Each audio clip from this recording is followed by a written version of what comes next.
Hello viewers, आपको मेरे channel learn science with किरण में खुश आमदीद। अगर तो आप मेरे चैनल पर नए हैं और आपने मेरा चैनल सब्सक्राइब नहीं किया तो काइंडली सब्सक्राइब करें।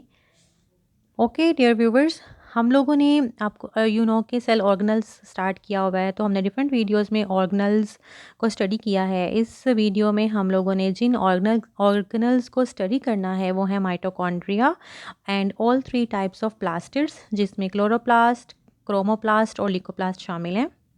माइटोकॉन्ड्रिया एक बहुत ही इंपॉर्टेंट ऑर्गेनल है सेल का, जो डबल मेम्ब्रेन बाउंडेड होता है, इसीलिए ये सिर्फ और सिर्फ यूकेरियोटिक सेल्स में मौजूद होता है।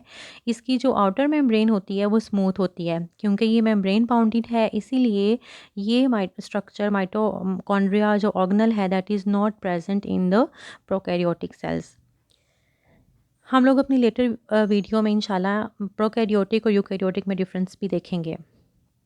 माइटोकॉन्ड्रिया की जो इनर मेम्ब्रेन होती है उसमें बहुत से फोल्ड्स होते हैं और उन फोल्ड्स को क्रिस्टी कहा जाता है। और इसका जो मेजर पर्पस है क्रिस्टी का ये कि इन फोल्डिंग जो लेयर होती है वो सरफेस एरिया माइटोकॉन्ड्रिया का बढ़ जाता है, और इसका मतलब ये कि जो केमिकल रिएक्शंस होते हैं उसको ज़्यादा सरफेस, ज़्यादा एरिया जो है वो मिल जाता है और रिएक्शंस लार्ज स्पेस पर इजीली कंटिन्यू होते हैं।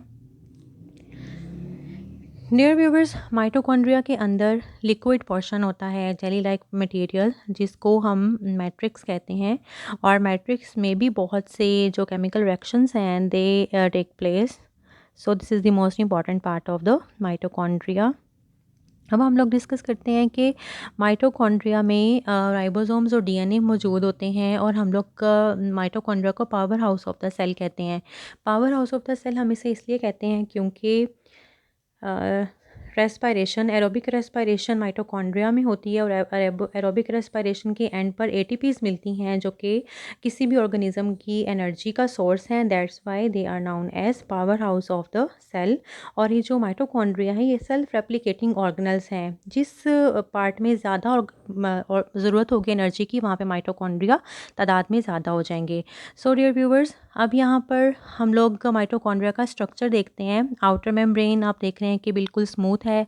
इनर मेम्ब्रेन में जो है वो फोल्डिंग्स आपको नज़र आ रही हैं, और सेंट्रल में जो पोर्शन है लिक्विड का उसे मैट्रिक्स कहते हैं। ठीक है, ये जो लेयर फोल्ड आपको नज़र आ रही है इससे आपको पता चल रहा है कि एरिया, सरफेस एरिया जो है वो फोल्डिंग सरफेस का ज़्यादा है as compare to the outer surface. Okay viewers, mitochondria का टॉपिक कंप्लीट हुआ है। अब हम लोग डिस्कस करते हैं प्लास्टिड्स का। प्लास्टिड्स जो होते हैं दे आर द पार्ट्स और organelles which are only present in the plant cells. और जो फोटोसिंथेटिक प्रोटिस्ट हैं सच एज एल्गी, उसमें भी प्लास्टिड्स मौजूद होते हैं। इसकी 3 टाइप्स होती हैं, क्लोरोप्लास्ट, क्रोमोप्लास्ट और लिकोप्लास्ट। अब हम लोग वन बाय वन इनको डिस्कस करते हैं। Chloroplast double membrane bound organelle है अगेन। आउटर मेम्ब्रेन इसकी स्मूथ होती है और इनर मेम्ब्रेन फोल्डेड होती है, और ये फोल्ड होकर जो स्ट्रक्चर बनाती हैं उन्हें थाइलाक्वाइड कहते हैं। और थाइलाक्वाइड के डिफरेंट स्टैक्स होते हैं, और जो एक स्टैक है single, that is known as granum. Granum जो ग्रैनम है ये सिंगल एक कॉइन लाइक स्ट्रक्चर होता है जो इकट्ठे होकर एक थाइलाक्वाइड का स्ट्रक्चर बनाते हैं। और क्लोरोप्लास्ट के अंदर का जो लिक्विड है उसको हम लोग स्ट्रोमा बोलते हैं। और इसी में जो क्लोरोप्लास्ट है इसके अंदर ग्रीन पिगमेंट होता है जिसे क्लोरोफिल कहते हैं, और ये क्लोरोफिल की वजह से जो प्लांट्स का कलर है वो ग्रीन अपेयर होता है। और chlorophyll during photosynthesis sunlight absorb करने में हेल्प करता है। So green pigment is the most important for the plants to absorb light for the photosynthetic reactions. Okay viewers, अब हम लोगों ने इसका स्ट्रक्चर देखना है क्लोरोप्लास्ट का। जी, ये क्लोरोप्लास्ट का structure, outer membrane, inner membrane जो है वो फोल्ड होकर ये कॉइन लाइक स्ट्रक्चर, जैसे कॉइन्स एक दूसरे के ऊपर हम रखते हैं वैसे हमें नज़र आ रहा है, और इसको हम थाइलाक्वाइड कहते हैं। और जो सिंगल कॉइन्स हैं उनको हम लोग सिंगल जो कॉइन्स हैं उनको हम ग्रैनम का नाम देते हैं। ठीक है, और जो इसका लिक्विड पोर्शन होता है that is known as stroma. Okay जी, क्रोमोप्लास्ट अब हम लोग डिस्कस करते हैं, which is the second kind of plastids. Chromo का जो वर्ड है क्रोमा से डिराइव है। Chroma means colour. So we can say that these are the kind of plastids which give colour to the plants other than green.